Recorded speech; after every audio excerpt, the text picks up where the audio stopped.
What lessons for rookie dynasty managers can we implement even as veterans? And we're going to talk about two listener submitted questions today that are from two managers of those particular teams who are kind of new to the game, let's say within 1 year. So they have their rookie season, Shawn, complete, heading into that second season. They're looking for that second year leap. So we'll be talking through some of their questions, their teams, and what we could learn ourselves, but what also they could potentially add to those teams to supercharge them to success this season and beyond.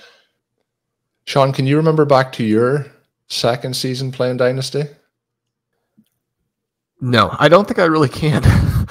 It would have been, especially not after all the driving that you've done in the past week.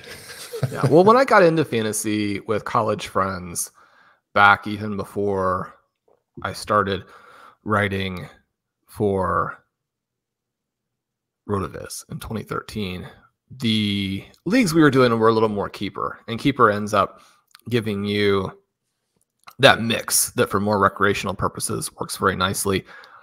I'm assuming that a lot of listeners or a lot of players out there, maybe people who are too casual with fantasy football to be, listening to a show at this time in the summer, maybe keeper is still a pretty big thing there. I haven't played any of them in a long time. And, thinking back, over the last decade, having played in a huge number of dynasty leagues, and then more recently, the RB Triflex leagues and how much fun they have been. I don't really call them, but Dynasty, I think, has always, in many ways, been my favorite, and it's one of the reasons we get so fired up at rookie draft time. Yeah, the other part, and I know people who listen to the show, something that we try to talk about is blending them all together, using your dynasty thoughts to influence your best ball teams, and how to get the most out of all formats. So I think at this point they have all truly blended into each other, and I'm sure, Shawn, there is still keeper leagues still out there, but I think people, especially with best ball and how it's taken off over the last couple of years, I think people are kind of either best ball, redraft, dynasty is kind of the spread. I would imagine it faded out a little bit, but we do sometimes get keeper questions in from time to time. But I think dynasty has really pushed on and taken over that part of the fantasy sphere. But the first question, Shawn, that we're going to jump into today comes in from Joe. He mentions that he has kind of thought for a long time about, he uses the phrase debated about trying out Dynasty for some time. He said he finally took the plunge last year. And I've been amazed, Shawn, at the amount of people who jumped in and took over orphan teams last year around the time of the Dynasty Reanimator series that we kicked off when we took over one. It's been a lot of fun, but it is a single quarterback full PPR tight end premium scoring for this particular one. And he's kind of wondering more specifically when to hold a promising young player versus trading them on for future draft capital. So after making several moves last season to offload several aging players, he entered the offseason with 10 plus draft picks for the 2024 draft. After consuming as much RotoViz content as he could and regularly referring to Shawn's top 50 quarterback piece, which I continue to say is one of the key parts for anyone who is looking to draft good rookie teams if they haven't already had the opportunity to do so for their rookie drafts. He said he ultimately ended up making 11 picks and was able to acquire 2 additional second-round picks for 2025. He's included a screenshot of his current roster for us to go through. He said while doing a recent post-draft review of his team, he said it's pretty obvious that his squad has some way to go before he can confidently compete for a title. He said he isn't even sure how confident he is that he would have a potential to win the back draw this season if that kind of possibility did occur, that he missed out on the playoffs. He said additionally, this league is very top heavy, 3 to 4 teams having all very deep rosters. So this gets to his question. He's aware that he'll need to trim this down to 20 players from 26 by the end of the summer. While considering those options, he has received an offer from another team to trade Nico Collins for their 2025 first and second round picks. This team is similar and a similar rebuilding situation, but he said that he thinks that they would have a much better shot at winning that backdraw. So this is another interesting part of strategy at this particular point when you have the back draw in. And for people, I did get asked a couple of weeks back, it means if you miss out on the playoffs, the 6 bottom teams go into a playoff to see who secures the 101 through 106 based on playoff standings. He's curious as to maybe what we would recommend with a team like this to cut it down, and maybe some moves. Basically, should he trade Nico Collins for the offer that is there? But also with players who are not yet like older veterans that you'd be really looking to move, at what point are we looking to step out on a player like Collins to get that draft capital? And I'm interested, Shawn, based on your rankings, where have you got Nico Collins? Because a first and a second for Collins seems like and it is a 1 QB format, but it feels like a hugely strong offer that would be very tempting to accept. It is a strong offer. Collins is a tricky one because this is a situation where I acquired him on a team that I think is ready to make the jump. And I wrote about that in the big article breaking down all of the rookie drafts, where I had moved a first-round pick the previous season to get 3 seconds. And one of the things that's important to keep in mind here is that when you end up then with like 5 seconds in last year's draft and multiple seconds in this year's draft, one of which in this year's draft becomes Bo Nix and helps me to address the QB position in a way that builds out the depth behind Jalen Hurts. It's important to not think about the specific picks as opposed to the picks as a bucket, because in that second round, I added guys like Rashee Rice and Sam Laporta, both of whom now, especially if you forget kind of the short-term issues. Well, we hope they're short-term. We don't know if they're going to be short-term. I'm pretty skeptical of Rashee Rice because this decision-making has been so poor, and they've added some other weapons, right? But when you have Rice and you have Laporta, it gives you an example of how you could hit in such a big way that those players are easily worth first-round picks now. Laporta is worth multiple first-round picks. So that trade, in some ways, you could say, has panned out beautifully.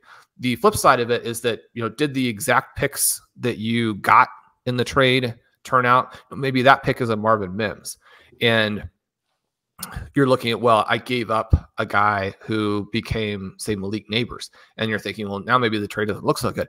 We want to make sure we're thinking about it in terms of probabilities and in terms of the entirety of what we accomplished, which was to have the flexibility to take guys like Laporta and Rice, knowing that in the second round especially, but also in the first round, you are going to occasionally miss.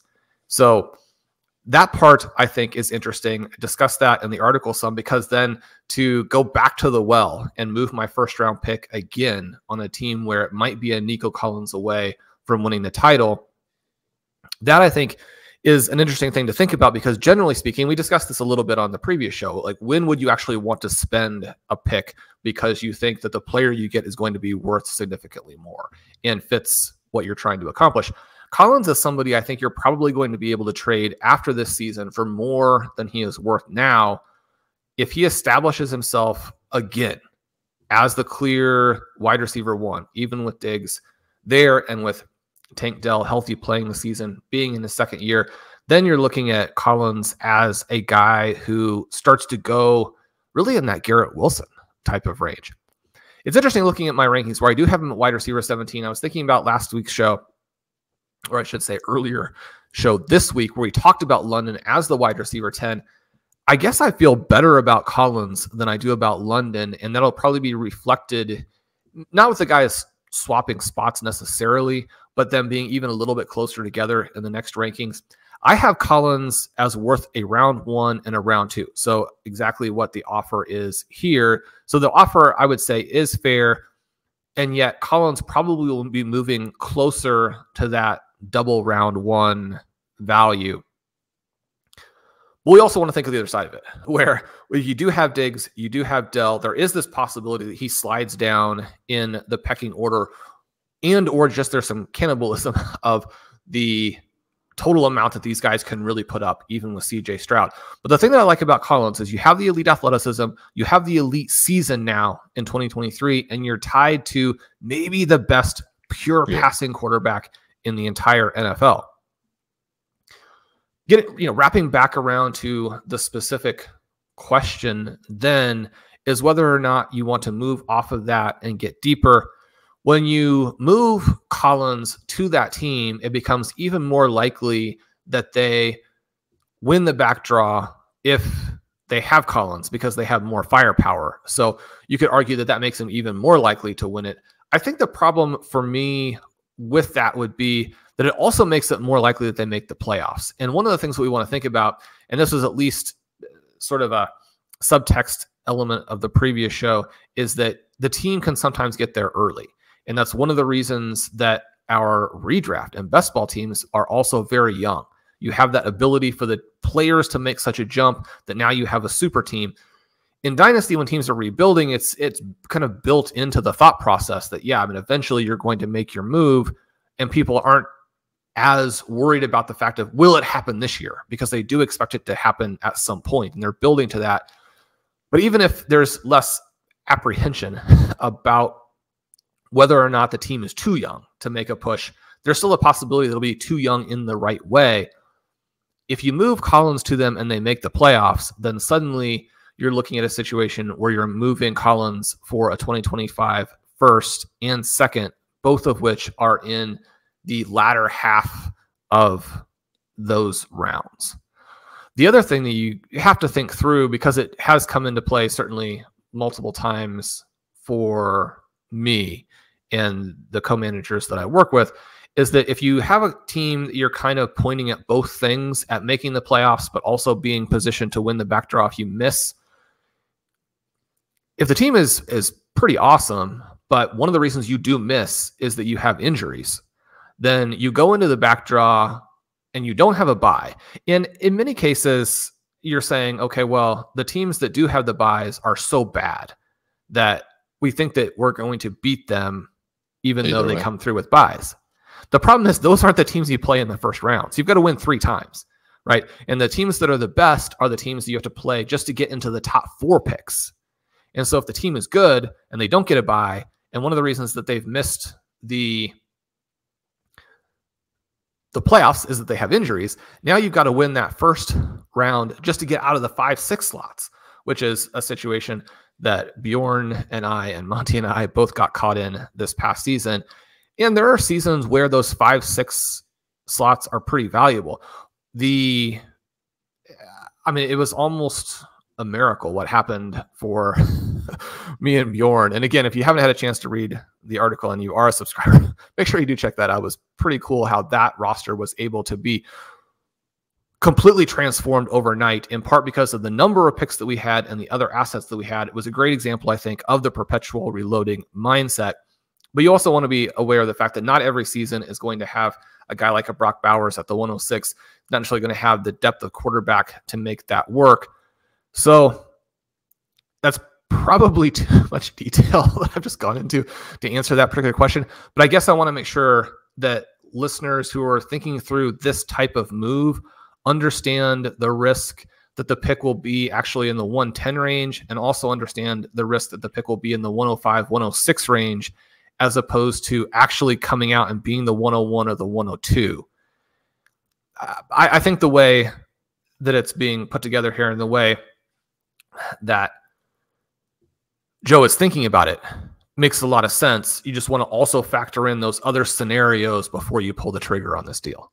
Yeah, and the other part is, the easiest thing that could possibly happen is we say, accept the trade or not accept the trade. But what we're looking to do is, give the entire, listening community to the shows the idea of what they could do in their situation, but also the reasons behind it. And I think Shawn has explained, we often get questions, it's going to be a early first, but, again, that changes very quickly.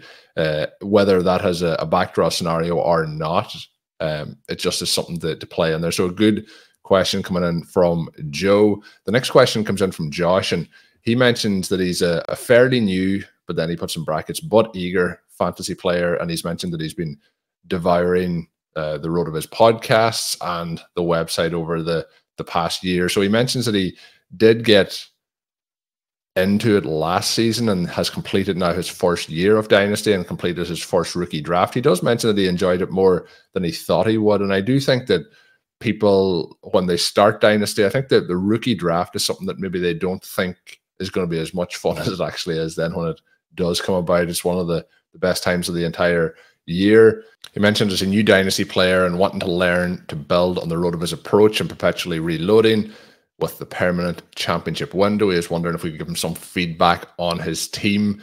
So this is not tight end premium, 22 roster spots, 3 taxi spots, 4 rookies. And Shawn, that's something that's not over at the FFPC, but obviously we're trying to get, the rosters to certain sizes. But I have a couple of leagues where there is taxi spots, and that is nice and enjoyable when you don't have to worry about as many cut downs. But start 3 wide receivers, PPR format, 12 team, 2 flex, and a super flex. He mentions that, as we can see here as we go through the names, that it is a very young team. So he has Herbert, Nix, Howell at quarterback, Etienne, Achane, Warren, Spears, Kendry Miller, Bucky Irvine, Tyrone Tracy at running back, tight end, Sam Laporta, Ferguson, and Sanat. And then at wide receiver, he has Waddle, Higgins, Worthy, JSN, Brian Thomas, Troy Franklin, Wandale Robinson, Marvin Mims, Quentin Johnson, Tez Walker, Javon Baker, and then Jacob Cowing. Future picks, Shawn, pretty loaded up across the board on future picks. 3 first-round picks next year, 3 second-round picks, 3 third-round picks. He does mention for 2026, he only has 1 second-round, 1 third so far. So he is, building out that overall draft chest, I guess we'll say. So the real question here is, a second-year player, what could he be looking to do on this particular roster to fill it out, to maybe put some more power into the starting lineup and to work through? And the interesting thing on this, the teams we've talked about this week so far in the show, there has been some challenges at running back, but this team has a huge amount of potential and starting firepower at running back. And, being super flex, he's relying on something breaking right for Sam Howell early in the season, or Bo Nix, or else filling that flex spot with a non-quarterback. But he does have, I think, a pretty loaded team here. We'll go through it in a second. The other part, Shawn, I want to mention in this, and I mentioned this to you before we started recording, a number of people have reached out regarding the knife throwing thoughts that you shared on a recent show as a hobby. But he does mention that he actually does throw knives. So that is interesting. I've got a few people that have reached out about that. We still haven't got any fire breathers, as Shawn requested, but he also asked about picket ball, and with your tennis background, is that something that you have given a try so far? Picket ball hasn't taken off here, I don't believe, in Ireland as of yet, but I know it's getting popular stateside. Picket ball, Shawn, is that something you've had a chance with your tennis background to have a game of? I've played a little, just very recreationally, and I'm excited to do a little bit more. I also got some pretty funny notes that people thought it was hilarious that my table tennis game was being so heavily bashed by the table tennis club members, which, well, I got a few of those too, but I didn't want to share. I didn't want to hurt your feelings on it, so I haven't shared as many of those as the knife throwing ones. Yeah, it's very interesting the way different groups and cliques work.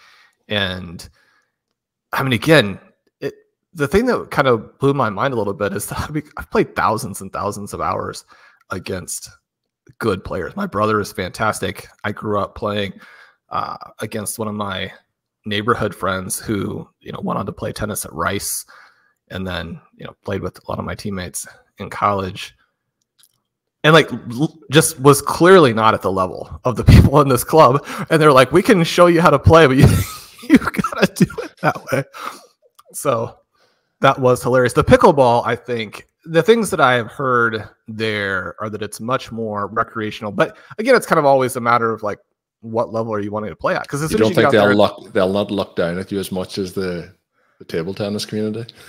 Well, my friend that I visited in Oklahoma City coached at Central Arkansas, and one of his players, she's now one of the top pickleball players in the world.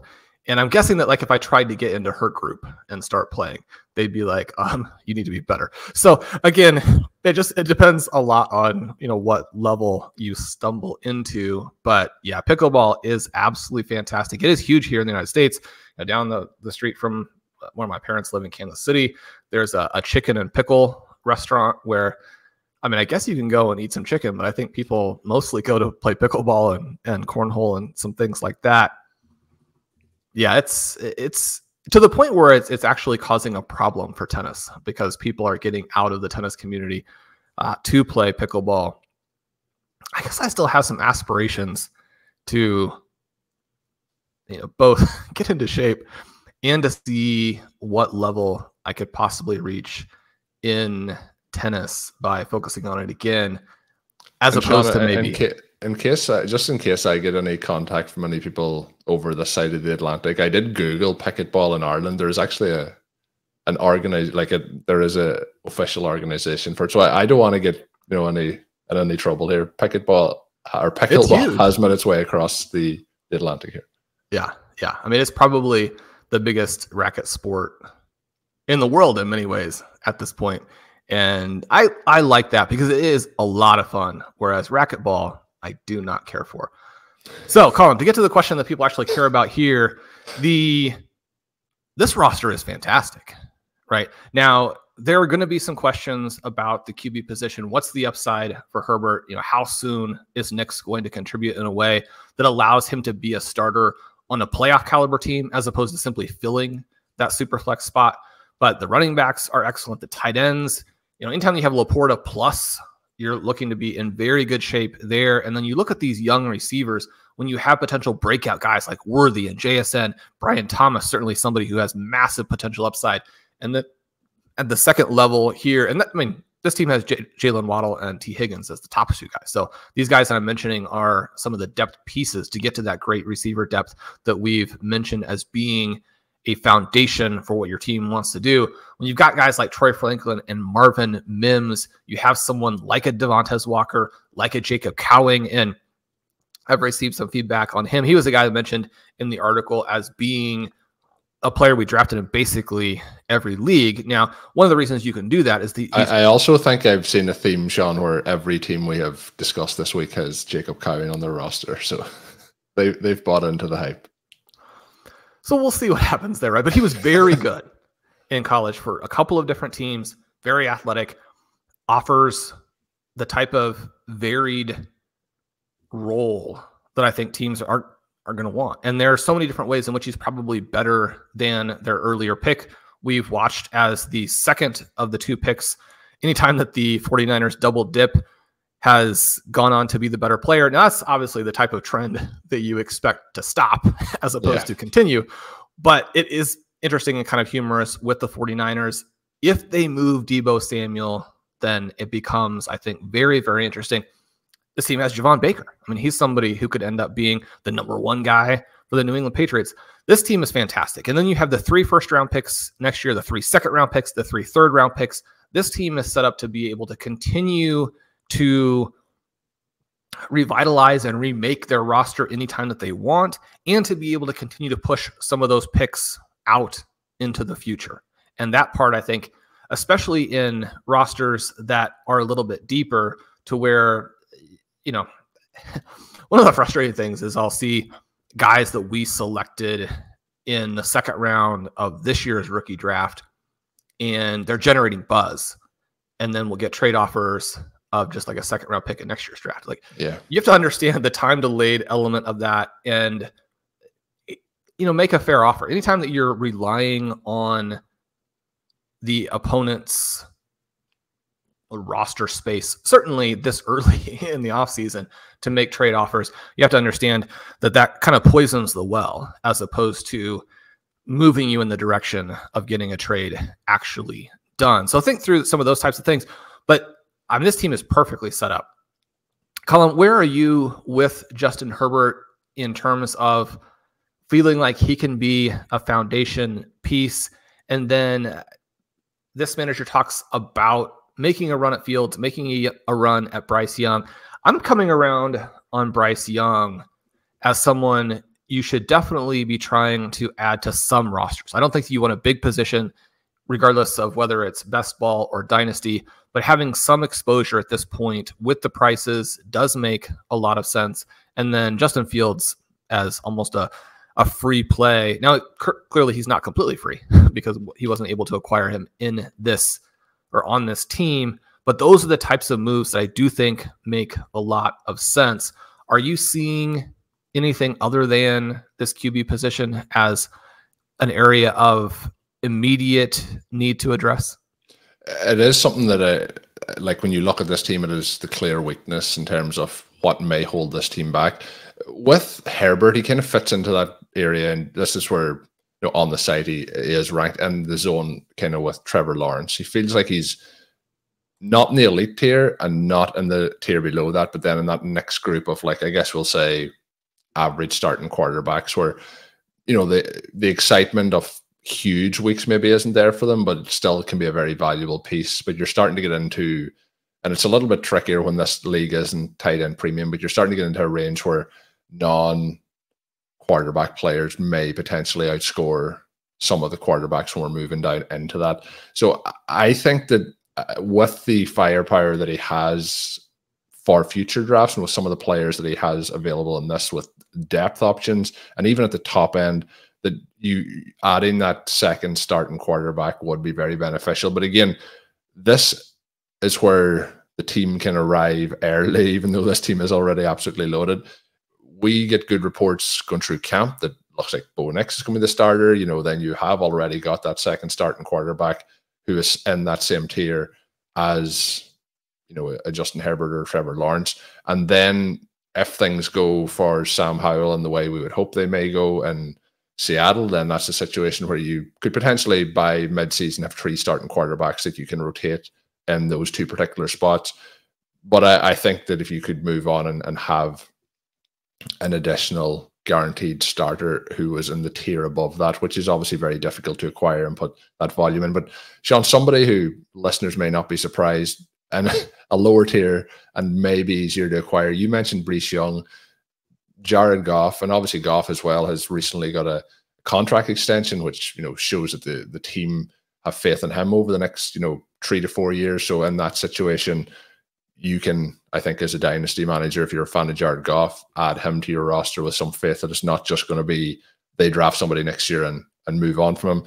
I think players like him are still very valuable to teams like this, where you're not having to outlay for one of those top quarterbacks and move multiple first-round picks, but you can go and try and get Goff onto a roster like this. So he would be somebody. You mentioned Young, though. He's in the same tier as Goff, and I don't know. I feel like the only quarterback that had such a tough rookie season after the hype and very recent memory that did bounce back straight away was Trevor Lawrence. And there's a bit like you talked about with Kyle Pitts, there's that potential that part of the problem was Young himself.